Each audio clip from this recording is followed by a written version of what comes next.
Bago ako naging B-Mobile member, dati akong OFW.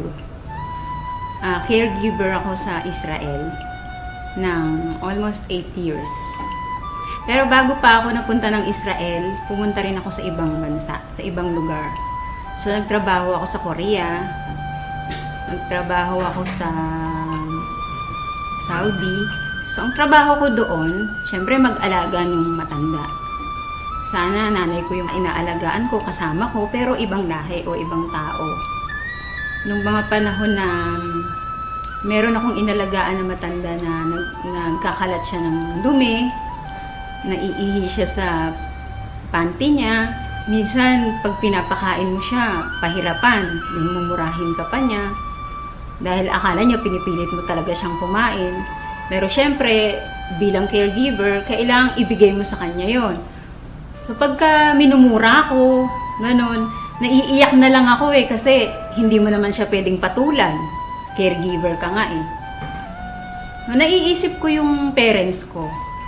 Kasi dapat ako yung kasama nila sa bahay, pero matagal akong wala. Lagi akong nasa abroad. Nung mga time na yon, sabi ko sa sarili ko, pag umuwi ako ng Pilipinas, ayoko nang bumalik sa abroad. Kaya naghanap talaga ako ng opportunity na yung magi-stay na ako sa Pilipinas, yung hindi na ako aalis. Ayun, nakita ko nga si B-Mobile. Nung nag-grab ko to, nakita ko yung opportunity. Ang laki nung pinagbago sa buhay ko. Pinangako ko kasi sa sarili ko nga na ayoko na mag-abroad. Yung gusto ko makasama ko ng family ko rito.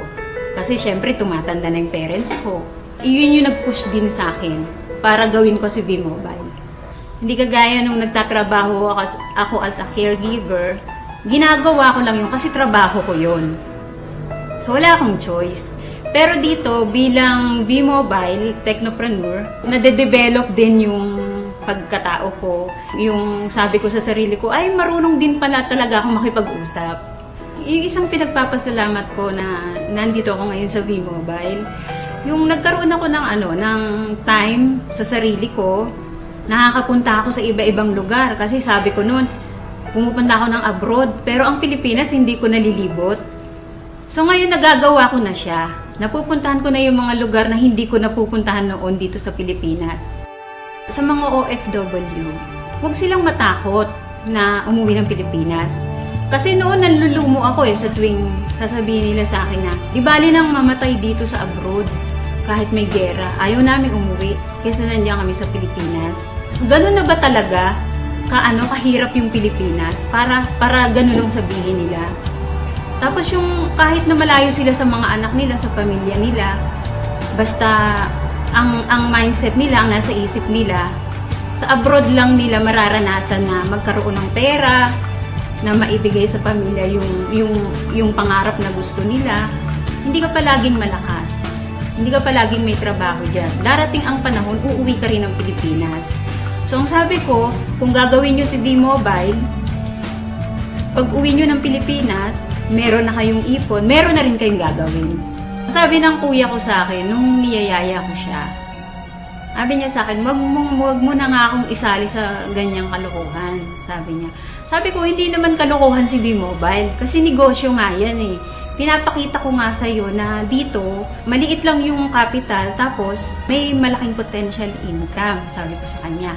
So sabi niya sa akin, baka mamaya magpasali ka dyan ng mga tao, yun pala, scam yan. Sabi niya, di madadamay pa kami niyan. Pati ko niyayaya mo, madadamay din ako, sabi niya. So, syempre na-hurt ako kasi hindi ibang tao yung nagsabi sa akin eh.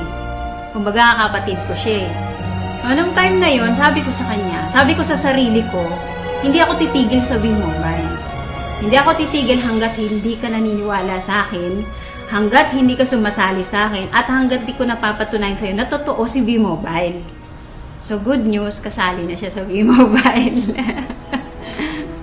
Huwag kang titigil kung ano yung naumpisahan mo. Kasi, gusto mo bang bumalik uli sa abroad?